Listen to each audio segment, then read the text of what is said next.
નમસ્કાર, જય હિન્દ, વંદે માતરમ વિદ્યાર્થી મિત્રો, તમારું સ્વાગત છે આઈએસ લાઇફસ્ટાઇલ એકેડમી યુટ્યુબ ચેનલમાં, જ્યાં હું ઉમેશ પ્રજાપતિ ડેલી બેઝ ઉપર ધ હિન્દુનું ગુજરાતીમાં તમને એનાલિસિસ કરાવું છું.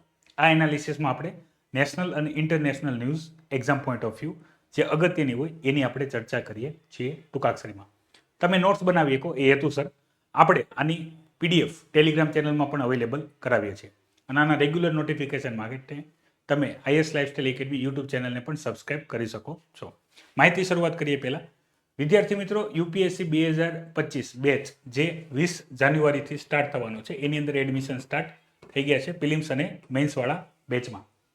એની વધારે માહિતી માટે તમે એકેડમીના મોબાઈલ નંબર ઉપર કોલ કરી શકો છો. આજ સવારે જ આપણે ડિસ્કસ કર્યું, જે વિદ્યાર્થી મિત્રોનો ઓપ્શનલ સબ્જેક્ટ ગુજરાતી લિટરેચર હોય એના માટે 999માં આપણે કોર્સ લોન્ચ કરેલો છે, જેથી વિદ્યાર્થી એની તૈયારી સારી રીતે કરી શકે, ઓપ્શનલ સબ્જેક્ટ પણ એને સારી રીતે પ્રિપેર થાય. તો એ માહિતી લેવા માગતો હોય તો પણ એકેડમીના નંબર ઉપર તમે કોલ કરી શકો છો.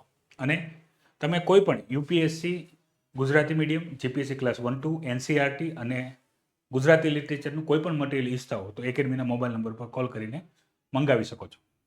શરૂઆત કરીએ 8 જાન્યુઆરીવાળા ધ હિન્દુ એનાલિસિસની. તો પહેલી જે ન્યૂઝ છે એ ન્યૂઝ છે અસમથી. તો અસમની અંદર જે કોલ માઇન છે એની અંદર 9 લોકો કોલ માઇનની અંદર ફસાયા છે અને એને કાઢવાની વાત ચાલે છે. આ ફસાયા છે એની અંદર બે અગત્યની બાબત છે માઇનિંગમાં. એક છે rat hole mining. Rat hole mining આ શું છે એ આપણે વિગત જોવાની છે. સમજાવવા માટે હું તમને આની એક ડિટેલ પિક્ચર બતાવું છું. આ તમે જોઈ શકો છો કે ભાઈ કોલસાનું જ્યાં ખનન ચાલતું હશે ત્યાં ખનનમાં બે માહિતી હોય, એક હોય વર્ટિકલ અને એક હોય હોરિઝોન્ટલ. વર્ટિકલ એટલે આની અંદર શું હોય કે ભાઈ આ જમીની ભાગ હોય તો એની અંદર ઉપરથી સીધો આ ભાગ બનાવવામાં આવે, આ નાનું હોય મોટું. બીજું આની અંદર બીજા હોરિઝોન્ટલ ભાગ પાડવામાં આવે. અથવા ઘણી જગ્યાએ તમે જોયું હશે કે જે માઇનિંગ થતું હોય, કોલસાનું માઇનિંગ થતું હોય તો આ જે જમીની ભાગ હોય ત્યાં આવી રીતે એકદમ નાનકડી એવી સાંકડી એવી હોલ બનાવવામાં આવે જ્યાં વધીને બે વ્યક્તિ અથવા એક વ્યક્તિ જઈ શકે, અહીંયા દોરડાના માધ્યમથી નીચે ઉતરી શકે. આને કહેવાય રેટ હોલ માઇનિંગ. નામ ઉપરથી ખ્યાલ આવે છે ઉંદર જઈ શકે એવું જગ્યા. હવે આ જે ખનન પ્રક્રિયા થતી હોય છે એ કોલસાની ખાણમાં થતી હોય છે અને એ કંઈ મજબૂત હોતો નથી, પડી શકે છે. તો એના માટે થઈને અને જાનહાનિ થાય છે. જે વ્યક્તિ આ કામ કરે છે એને વાગે છે, જાનહાનિ થાય છે. તો ગવર્મેન્ટે 2014 અને 2015માં રેટ હોલ માઇનિંગ જે છે એ બેન કરેલી છે. તો આ બેન લગાવ્યા બાદ અસમ જ એવું રાજ્ય હતું કે જેણે આ રેટ હોલ માઇનિંગ માટે આ ડિસિઝનની સામે સુપ્રીમ કોર્ટમાં અપીલ કરી હતી. હવે રેટ હોલ માઇનિંગની અંદર યાદ રાખજો, આની અંદર જે પણ વ્યક્તિ ખનન કરે છે એને કોઈ પણ પ્રકારના સેફટી ઇક્વિપમેન્ટ આપવામાં આવતા નથી અને એ બહુ ઊંડાઈએ ઊભા અથવા આડા એવી જગ્યાએ જતા હશે જ્યાં શ્વાસ લેવામાં પણ તકલીફ પડે છે. તો શ્વાસ પણ એનો રૂંધાય છે. બીજું, આજે કોલસાની ખાણો હોય છે કે પથ્થરની ખાણોની, પથ્થરની ગુફાઓની જે મજબૂત ના હોય તો ગમે ત્યારે પડી શકે છે. તો જીવનું જોખમ છે. જીવનનું જોખમ એ આ કામ કરે છે. કોણ? કરવાવાળા. તો આપણને એવું થાય ગવર્મેન્ટે ઓલરેડી બેન કરી રાખેલું છે અને જીવના જોખમે કામ છે, તો લોકો આવું કરતા શા માટે હશે? તો એનું કારણ છે લોકો પાસે રોજગાર માટે કોઈ ઓપોર્ચ્યુનિટી નથી અને જે પણ આ રેટ હોલ માઇનિંગ કરશે એને વધારે પૈસા આપવામાં આવશે સામાન્ય કામ કરતા. અને આ રેટ હોલ માઇનિંગમાં એટલું નાનું એવું કામ કેમ થતું હશે? તો યાદ રાખજો, આ અવૈધ ખનન હશે. અવૈધ મતલબ ઇલીગલ માઇનિંગ હશે. તમે જુઓ તો રેગ્યુલર ખનન જે પણ કંપની પાસે એની પાસે જે ટેન્ડર હશે એ તો કરતી જ હશે. આ લોકો એની રીતે અલગથી કોઈ પણની નજરમાં આવ્યા વગર માઇનિંગ કરતા હોય છે. બીજું, જ્યારે ચોમાસાની સ્થિતિ હોય છે ત્યારે ચોમાસાનું પાણી આ બધા હોલની અંદર ભરાઈ જતું હોય છે. તો ચોમાસામાં પણ ખાસ આપણે આ ટાઈપના ઘણા બધા ન્યૂઝ જોશું. જ્યારે પણ રેટ હોલ માઇનિંગની વાત આવશે ત્યારે આપણે આ રીતના ઇન્સિડન્ટ, અત્યારે અસમ વાળું છે પણ આખા ભારતમાં ઠીકઠાક આ જ કન્ડિશન છે.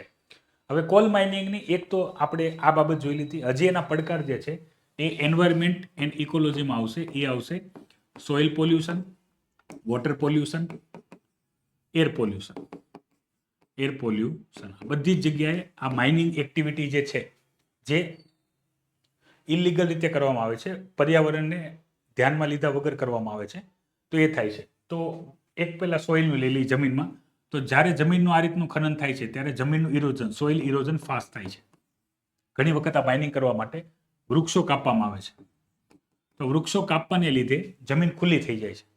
તો આનાથી ઘણી વખત જે લેન્ડસ્લાઇડ જે છે, સોઇલ ઇરોઝન છે, એ બહુ ફાસ્ટ થઈ જાય છે. વોટર એટલે અહીંયા જે પાણી, વરસાદનું પાણી ભરાશે અને આની જે ઇમ્પ્યુરિટી હશે, હેઝાર્ડસ કેમિકલ્સ હશે, મેટલ્સ હશે, એ સીધા પાણીમાં ભળીને જે ગ્રાઉન્ડ વોટર હશે એને પણ કન્ટામિનેટ કરી નાખશે, રોગચાળો ફેલાશે. અને એર પોલ્યુશનમાં આની કોઈ કારણોસર અહીંયા આગ લાગી જાય. હજી એવી ઘણી બધી જગ્યા છે જ્યાં કોલ માઇનિંગમાં આગ લાગી જાય માનવીય ગતિવિધિને લીધે. તો એ આગ કોઈ દી બુઝાતી નથી અને એનાથી કાર્બન ડાયોક્સાઇડનું ઇમિશન બહુ બધી વખત બહુ વધારે થાય છે, કારણ કે એકસાથે આખો કોલસો સળગી જાય છે. તો એ બાબત છે જે કોલ માઇન સાથે જોડાયેલી છે અને ઠીકઠાક કન્ડિશન હરેક જગ્યાએ તમને આવી માઇનિંગવાળી એક્ટિવિટીમાં મળશે. માઇનિંગવાળી એક્ટિવિટી છે environment, geography, current affair, polity અને ઇકોનોમી બધી જગ્યાએ કામ કરશે. બીજા તમને માઇનિંગને લઈને એથિક્સમાં પણ તમને ક્વેશ્ચન જોવા મળશે કેસ સ્ટડીમાં. તો એમાં પણ આ મોસ્ટ એમપી છે. એટલે ઓલમોસ્ટ બધા પેપરમાં અગત્યનું છે. અને આ કરંટ અફેરનો ટોપિક છે. જ્યારે કંઈક આવી એક્ટિવિટી થશે ત્યારે એ ન્યૂઝમાં આવશે અને એની ઇમ્પેક્ટ આપણને સીધી એક્ઝામમાં જોવા મળશે.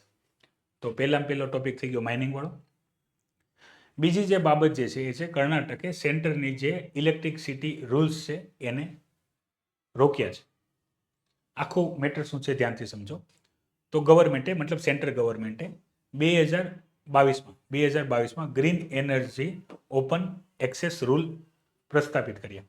આની અંદર શું છે કે જે 2070માં આપણે નેટ ઝીરો ઇમિશનનો ગોલ અચીવ કરવાનો છે. હવે બે ટર્મ યાદ રાખજો, એક આવશે નેટ ઝીરો, એક આવશે ઝીરો ઇમિશન. ભારત ઝીરો ઇમિશનમાં માનતું નથી, નેટ ઝીરોમાં આપણે કમિટેડ છીએ. હવે બંનેમાં ડિફરન્સ શું છે ધ્યાનથી સમજો.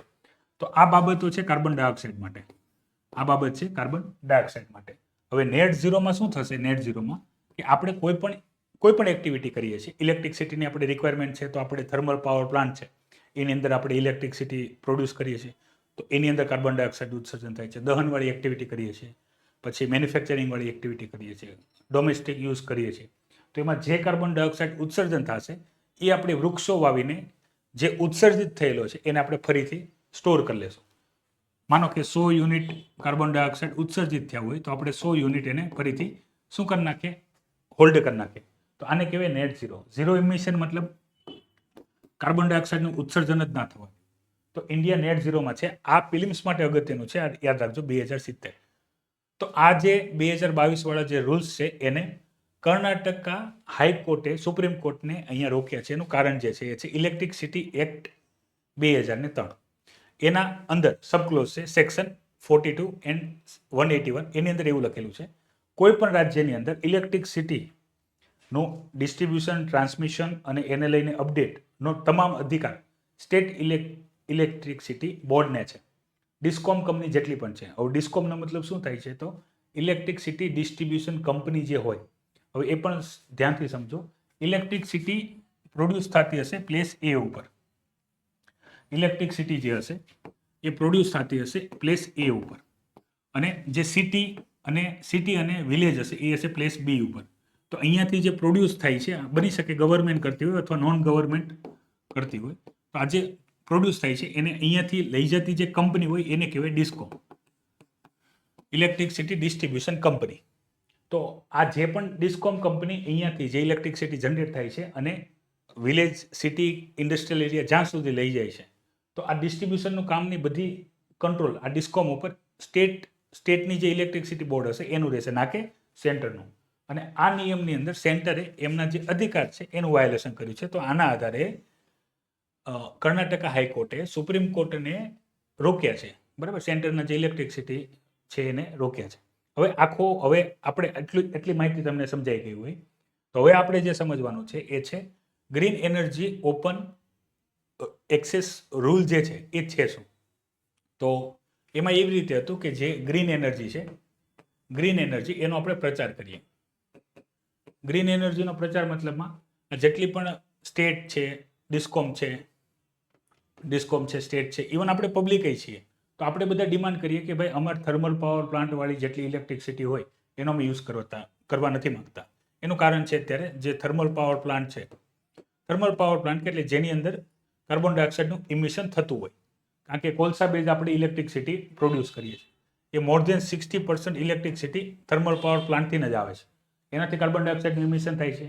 તો આમાં આપણે શું કરશું, આપણે ડિમાન્ડ કરશું ડિસ્કોમ પાસે કે ભાઈ તમે જે છે આ ઇલેક્ટ્રિસિટી નહીં, ગ્રીન એનર્જીથી, જે રિન્યુએબલ એનર્જીથી ઇલેક્ટ્રિસિટી જનરેટ થઈ હોય, સોલારથી, વિન્ડ ફાર્મથી, બરાબર, એવી ઇલેક્ટ્રિસિટી ખરીદો અને અમને એ આપો.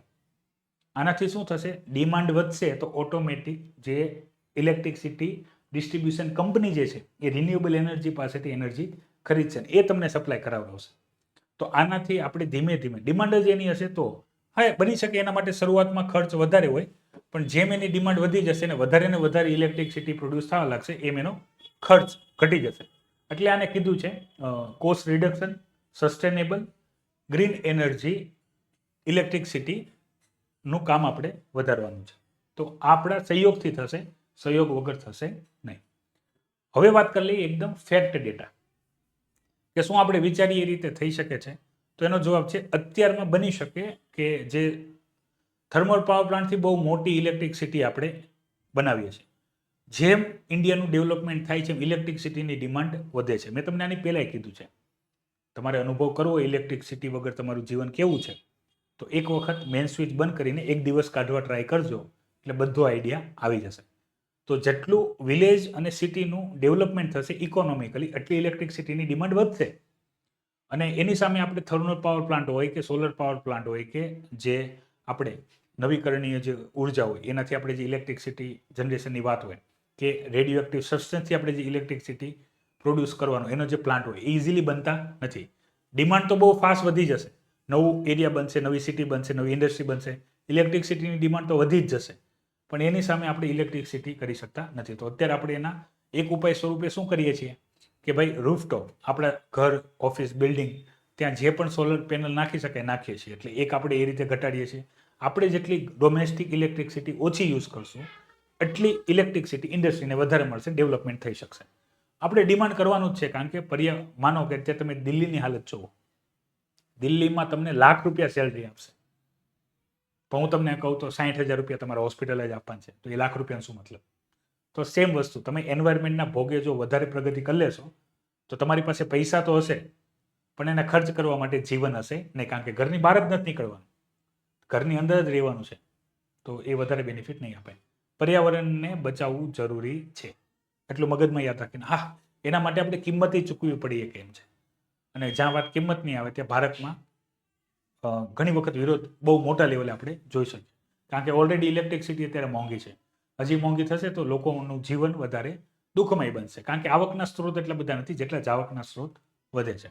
તો સરકાર કંઈ સસ્ટેનેબલ કંઈક લાવે કે જેથી પ્રાઇસ ઓછી રહી અને આપણને ઇલેક્ટ્રિસિટી રિન્યુએબલ વાળી મળે, એ આપણા માટે બેનિફિશિયલ છે. તો એક થઈ ગયું આ. બીજી ચર્ચા કરીએ આપણે. સુપ્રીમ કોર્ટે હવે સેમ સેક્સ મેરેજને લઈને જૂનો એક કેસ હતો, જૂનો કેસ યાદ કરાવી દઉં. આની પહેલા જ્યારે સેમ સેક્સ મેરેજ, બરાબર, એલિજિબિલિટી કોમ્યુનિટીમાં, મતલબ સેમ સેક્સ મતલબમાં પુરુષ અથવા મહિલા મેરેજ કરીએ કે લીગલ ઓકે, મેરેજ તો કરી શકે પણ લીગલ નહોતું એ. અને આ આખું જે કેસ છે સુપ્રીમ કોર્ટમાં, તો સુપ્રીમ કોર્ટે એવું કીધું આ કાયદા બનાવવાનો અધિકાર પાર્લામેન્ટનો છે, પાર્લામેન્ટ બનાવી શકે. તેને અપીલ કરી હતી પાર્લામેન્ટને કે ભાઈ તમે આની ઉપર કંઈક ચર્ચા વિચારણા કરીને કાયદો બનાવો. પાર્લામેન્ટે કોઈ કાયદો બનાવ્યો નથી. તો હવે આ જે પિટિશન છે એની ઉપર ફરીથી રિવ્યૂ કરવાની છે Supreme Court, same sex marriage.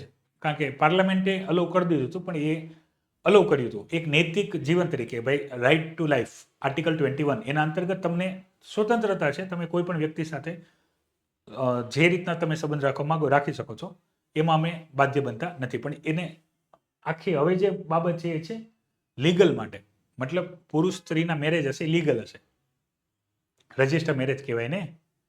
આ રજિસ્ટર મેરેજ ન કહેવાય, તો એને મેરેજ ન હોય તો એ બે ફેમિલી ન ગણાય, બરાબર. બીજા મેરિડ કપલને જે બેનિફિટ મળતા હોય ગવર્મેન્ટના એ ના મળે લીગલી. તો એને લઈને અહીંયા ફરીથી આપ્યું છે. આ આખા ડિસિઝનને ફરીથી રિવ્યૂ કરશે સુપ્રીમ કોર્ટ. તો અત્યારે ન્યૂઝ છે, આની અંદર જે નવા અપડેટ આવશે એ આપણે ભવિષ્યમાં જોવાના રહેશે. આગળ વધીએ. અહીંયા સુધી બધાને ક્લિયર છે, આ ખ્યાલ આવી ગયું. અગત્યનો ટોપિક છે રિન્યુએબલ એનર્જી વાળો, એ ટોપિક જરાક ધ્યાને લેજો. હવે વાત કરીએ નેક્સ્ટ ન્યૂઝની. તો અહીંયા હાલમાં જીડીપી ગ્રોથ, બરાબર. અહીંયા તમે જો એક શબ્દ છે ખાલી વધારે અત્યારે ઇકોનોમીનો પોઈન્ટ છે, અને ઇકોનોમીનું પહેલું ચેપ્ટર જીડીપી છે, ગ્રોસ ડોમેસ્ટિક પ્રોડક્ટ. તો એની અંદર આવશે રિયલ અને નોમિનલ. નોમિનલ મતલબ આપણે એને ગ્રોસ તરીકે કરીએ છીએ. રિયલ એટલે એમાં નોમિનલ અને રિયલમાં ડિફરન્સ જે હશે એ હશે ઇન્ફ્લેશનનો. એટલે આપણને મળશે real gross domestic product, GDP. ભારતની બોર્ડરની અંદર જેટલું પણ આપણે ઉત્પાદન કરીએ છીએ એ આવશે જીડીપીમાં. અને ગ્રોસ અને નેટ એની અંદર યાદ રાખજો, આપણે એક બેઝ યર હશે એનાથી કરેક્શન કરશું એટલે આપણને મળી જશે નેટ. તો એ બંનેમાં યાદ રાખજો, NSO દ્વારા, નેશનલ સ્ટેટિસ્ટિક ઓફિસ દ્વારા આ ડેટા પબ્લિશ કરવામાં આવ્યા છે. રિયલ ગ્રોસ વેલ્યુ એડેડ જેવા આપણે યાદ રાખજો, જીડીપી કેલ્ક્યુલેટ કરીએ છીએ ગ્રીવા મેથડથી. તો અહીંયા શું આપેલું છે કે અત્યારે મતલબ ઇન્ડિયાનો જીડીપી ગ્રોથ હવે આવનારા સમયમાં, મતલબ જે 6 મહિના જે વર્ષ બાકી છે, અત્યારે આપણે જાન્યુઆરીમાં છીએ, જાન્યુઆરી, ફેબ્રુઆરી, માર્ચ પછી વર્ષ પૂરું થશે, તો એની અંદર આપણે જે ગ્રોથ જે છે એ 6.4% રહેશે. તો આપણો અનુમાનિત જે ગ્રોથ રેટ હતો એ આપણે અચીવ કરી શકવાના નથી આ વર્ષ માટે. ઓવરઓલ રિસેશનવાળો પીડીએલ છે, તમે અહીંયા ગ્રાફ જોઈ શકો છો. આ કોઈ આખા વર્ષનું આપણે તૈયાર કરવાનું હોય છે, એક વર્ષનું આપણે તૈયાર કરવાનું છે, ઇન્ડિવિજ્યુઅલ કોઈ મહિનાનું તૈયાર કરવાનું હોતું નથી. અને જો એ 6.4% રહેશે તો પણ એ 4 વર્ષનો સૌથી બોટમ ગ્રોથ રેટ હશે. ઓલમોસ્ટ આપણે 6.8, 7.2 જેવો ગ્રોથ રેટ આપણે હાંસલ કરીએ તો એના માટે ઘણી બધી એક્ટિવિટી કરવી પડશે, પણ એ નહીં પોસિબલ બને. 6.4, 6.8 આપણે અત્યારે કન્ટિન્યુઅસ ગ્રોથ રેટ રાખવો પડે છે તો આપણે જે નિર્ધારિત કરેલા લક્ષ્ય છે, બરાબર, એને આપણે શું કરી શકશું, હાંસલ કરી શકશું, પણ એની પોસિબિલિટી નથી. તો એ ડેટા અહીંયા શેર કરેલા છે. જીડીપી વાળા ટોપિકમાં એ ડેટા અગત્યના આવશે. બીજી અહીંયા જે ન્યૂઝ આપેલી છે એ ન્યૂઝ વાત કરે છે પ્રવાસી ભારતીય દિવસ. તો પ્રવાસી ભારતીય દિવસ, 18મા પ્રવાસી ભારતીય દિવસની શરૂઆત મોદીજીના હાથોથી થશે. આની અંદર ત્રિનિડાદ અને ટોબાગો પ્રેસિડેન્ટ હાજર રહેશે. ઓડિશામાં આનું ગઠન થાય છે, મોદી સાહેબ કરશે, ઓડિશામાં આનું ગઠન થાય છે. આપણા વિદેશ મંત્રી હાજર છે. અને આના માટે તમારે યાદ રાખવાનું છે પ્રવાસી ભારતીય દિવસ. તો 9 જાન્યુઆરી 1915 એ દિવસ છે જ્યારે મહાત્મા ગાંધીજી ભારત પરત ફર્યા હતા, આફ્રિકાથી ભારત પરત ફર્યા હતા. એના યાદમાં 2015થી આપણે દર બે વર્ષે પ્રવાસી ભારતીય દિવસની આપણે શું કરીએ છીએ, સેલિબ્રેશન કરીએ છીએ.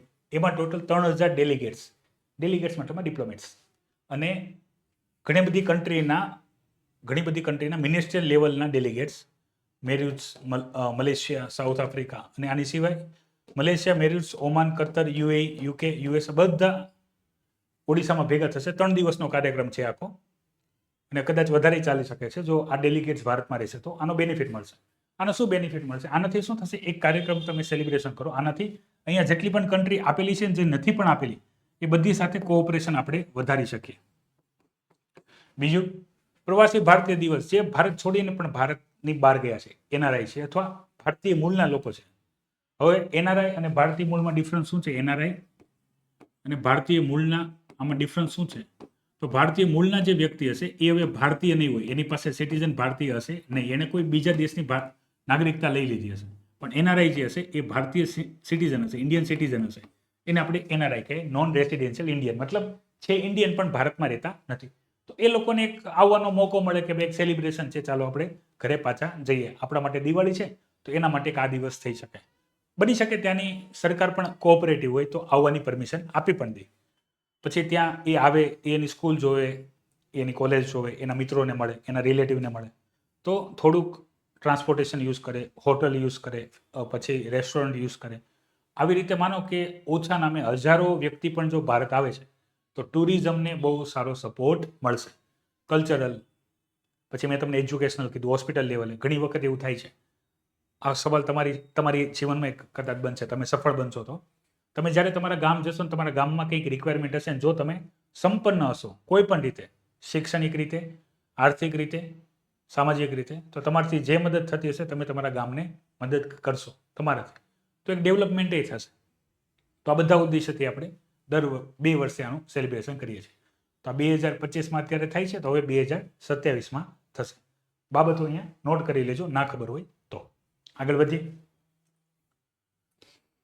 હવે સુપ્રીમ કોર્ટે ફરીથી સેન્ટ્રલ ગવર્મેન્ટ અને સ્ટેટ ગવર્મેન્ટ બંનેને ફટકાર લગાડી છે. ફટકાર શેની લગાડી છે કે રાઇટ ટુ ઇન્ફોર્મેશન એ લોકોના ફંડામેન્ટલ રાઇટ છે. યાદ રાખજો, રાઇટ ટુ ઇન્ફોર્મેશન જે છે એ લોકોનો ફંડામેન્ટલ રાઇટ છે. રાઇટ ટુ ઇન્ફોર્મેશન મતલબ આર્ટિકલ 21 એ ફંડામેન્ટલ રાઇટના આધારે એની અંદર સ્ટેટ ગવર્મેન્ટ ગણીએ કે સેન્ટ્રલ ગવર્મેન્ટ ગણીએ, એ જે કમિશનર હોય છે આની અંદર આરટીઆઈની અંદર જે કમિશનર હોય છે એની જે નિયુક્તિ કરવાની હોય છે ટાઈમ મેનરમાં, એ નથી કરી રહી. આનાથી શું થશે? કોઈ પણ વ્યક્તિ માહિતી માગશે ગવર્મેન્ટ પાસે, શેની માહિતી માગશે? તો કોઈ પણ માહિતી માગીએ કે ટ્રાન્સપરન્સી લાવવા માટે રાઇટ ટુ ઇન્ફોર્મેશન આપણે લાવ્યા હતા કે તમને કોઈ પણ જગ્યાએ એવું લાગે છે કે ગવર્મેન્ટ ટ્રાન્સપરન્સી નથી રાખી રહી અથવા અન્ય કંઈ પણ કરપ્શન કે અન્ય કંઈ વ્યવસ્થા છે, તો એની જાણકારી માટે આપણે શું કરતા હતા? એમની પાસે આરટીઆઈ કરતા હતા, એ માહિતી મળે.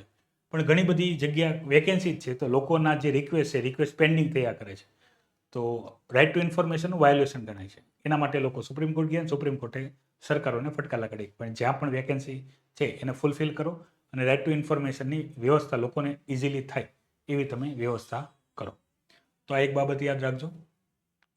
હવે આ ડિફેન્સને લઈને અગત્યની ન્યૂઝ છે. ડિફેન્સવાળી ન્યૂઝ ધ્યાનથી સમજો. તો ઇન્ડિયા અને યુએસ એક ઇન્ટર ઓપરેટેબલ સોનો બોયઝ બનાવવાના છે. તમે આ જોઈ શકો છો. આ સ્ટ્રક્ચર જે છે, આ સ્ટ્રક્ચર શું કામ કરશે? તો પાણીની અંદર આ સ્ટ્રક્ચર શું કામ કરશે?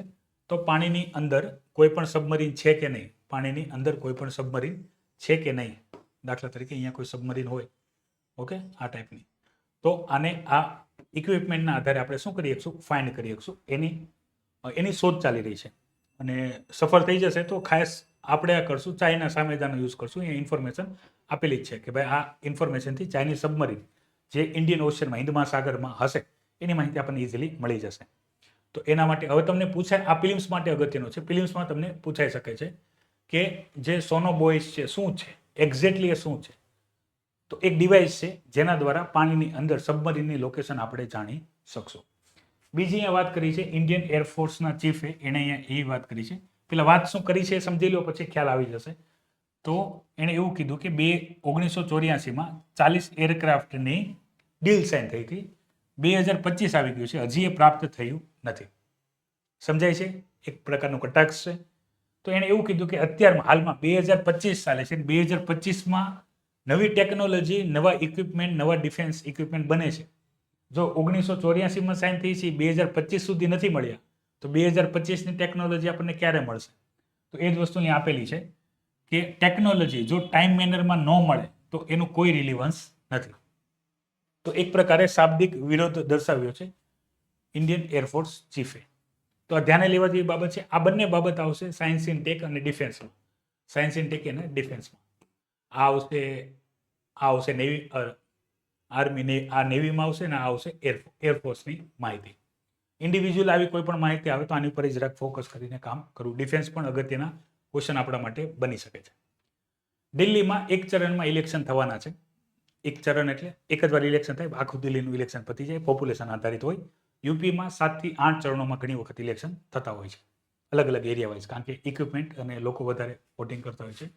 હવે આ આપણા માટે કામનું નથી પણ જાણકારી માટે છે. રિઝલ્ટ આવશે ત્યારે રિઝલ્ટ એકવાર ડિસ્કસ કરી લેશું. પોલિટિકલ ઇન્ફોર્મેશન છે પણ આપણા માટે ચીફ ઇલેક્શન કમિશનરનો રોલ અગત્યનો છે, તો એ પોલિટીમાં કરવાનું છે. ઇસરોના નવા ચેરમેન બનવાના છે વી નારાયણા, કે જે સેટેલાઇટ લોન્ચ વ્હીકલના એક્સપર્ટ અને રોકેટના એક્સપર્ટ છે. એ હવે નવા ચેરમેન બનશે એસ સોમનાથન બાદ. ઓકે, તો આ ઇન્ફોર્મેશન, નામ બેઝ ઇન્ફોર્મેશન યુપીએસસી પૂછતું નથી, પણ આ તમારી જાણકારી માટે છે. જો ક્લાસ 3 વાળી પ્રિપેરેશન કરતા હો તો એમાં કામ લાગશે. બીજી ઇન્ફોર્મેશન છે માઇક્રોસોફ્ટની. માઇક્રોસોફ્ટ એઆઈ ક્લાઉડ ઇન્ફ્રાસ્ટ્રક્ચર માટે ભારતમાં $3 બિલિયન ઇન્વેસ્ટમેન્ટ કરશે ફોર ન્યૂ ટેકનોલોજી શીખવા માટે. તો તમારામાંથી કોઈ પણ વિદ્યાર્થીઓ જે સોફ્ટવેરમાં, કોડિંગમાં ઓલરેડી વર્ક કરતા હોય તો એ વિદ્યાર્થી આ માહિતી ભેગી કરે અને આનો લાભ લે. ફ્યુચર એઆઈ ક્લાઉડ સ્ટોરેજનું બહુ મોટું ફ્યુચર છે, તો એમાં તમને હેલ્પફુલ થશે માઇક્રોસોફ્ટ એક પ્રકારના એમ્પ્લોયમેન્ટ માટે. તો વિદ્યાર્થી મિત્રો, આ હતી 8 જાન્યુઆરી ધ હિન્દુ એનાલિસિસ. ફરીથી જાઓ એ પહેલાં વિદ્યાર્થી મિત્રો, માહિતી ગમી હોય તો અવશ્ય લાઈક કરજો, તમારા વિદ્યાર્થી મિત્રો એની સાથે શેર કરજો. બપોરે 3 વાગ્યે ઇન્ફોર્મેશન લાઈવ આવતી હોય છે, તેમાં ખાસ જોડાઓ. અને તમારા કોઈ વસ્તુ ના સમજાય તો લાઈવમાં તમે કમેન્ટ કરી જ શકો છો. અને તો મેં રેકોર્ડિંગ જોઈ રહ્યો હતો, રેકોર્ડિંગમાં પણ નીચે વિડીયોમાં કમેન્ટ કરી શકો છો. અને ઓલરેડી યુપીએસસી બેચ 20 જાન્યુઆરીથી સ્ટાર્ટ થાય છે 2025 માટે. તો એમાં જોડવા માટે એકેડમીના મોબાઈલ નંબર ઉપર કોલ કરો. ગુજરાતી લિટરેચર અને કોઈ પણ બુક્સ તમારે મંગાવી હોય તો તમે એકેડમીના નંબર ઉપર કોલ કરીને મંગાવી શકો છો. આજના માટે એટલી જ ઇન્ફોર્મેશન છે. નવી માહિતી સાથે હું તમારા સમક્ષ ફરીથી હાજર થઈ. ત્યાં સુધી મને રજા આપો. જય હિન્દ, વંદે માતરમ.